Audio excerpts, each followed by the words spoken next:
Great, thanks Murray. I'm Mike Dockery and I'm leading up the Mobility and Labour Markets project.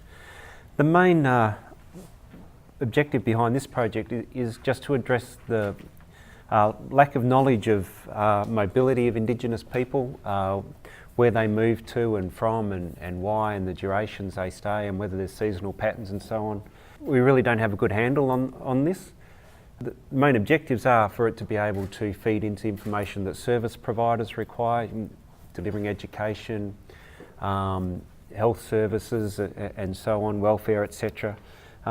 Service providers frequently express this sort of frustration about trying to capture their service populations and not really knowing where they are and how to deliver services to them because Indigenous people are perceived as being highly mobile. But also relates to how to get Indigenous people into labour markets, mainstream labour markets, and make the best of employment opportunities. As you've probably heard, there's a frequent sort of gripe that Indigenous people it's hard to put them in a job because they go walk about there. It's a common perception that it's hard to have them in a normal tenured job. So if we get a better handle on patterns of mobility, we might be able to deliver services better and help them engage in the labour market. The project's going to have 3 stages. A survey stage where we run some sort of a survey to get some data on this, then data analysis, and then hopefully in the end put this into some sort of visual model that actually demonstrates patterns of mobility throughout remote Australia. The project refers to micro-mobility, which now that I've looked more closely at the literature, is probably a bit of a misnomer in the literature. Micro-mobility particularly refers to mobility probably within one town, camp or settlement, and someone moving from one residence within that settlement to another residence, maybe for an overnight stay. So that's what the literature more refers to as micro-mobility. And we're addressing what probably the literature refers to as temporary mobility, so relatively short movements away from one settlement, perhaps some distance, but for maybe only periods of 2 or 3 months, and then it's not to be distinguished from permanent migration or actual temporary migration. As John Altman said, service providers or policymakers are really acting in a complete vacuum of information on this to date.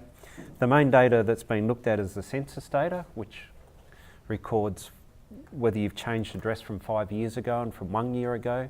And of course you can compare the enumeration data, which is where you were populated on the night of the census, to data by usual residence, so you can see whether people on that night were in their usual residence.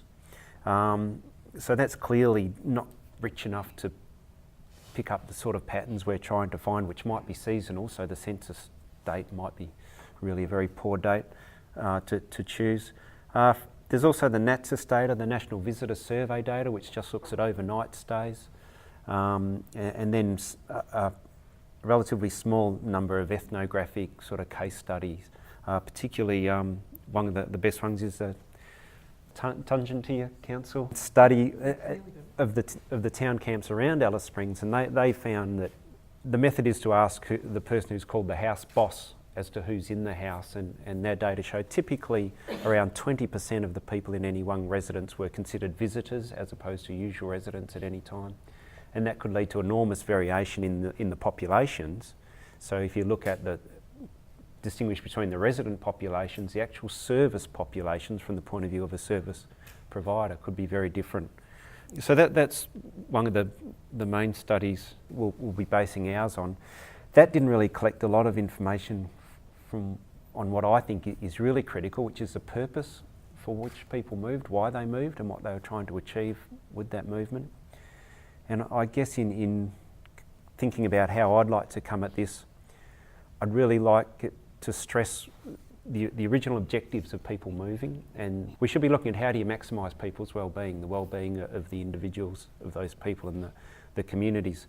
So presumably people move or are mobile because they're trying to achieve something, whether it's something to do with culture or the economy, to purchase goods and services, or for family reasons. There's many reasons for why people might move, and they do that because they get some benefit from it. So I really want to make sure we're not going to see mobility as some sort of problem. people moving is some problem that we have to overcome and sort of, get around so that we can fit them into our service models, but look at it the other way and say, well, mobility is just one of many elements of how people try to maximise their well-being, and our service provision is part of that as well, and the two have to fit together. So I think that's pretty well it. I don't know if are we taking questions quickly or...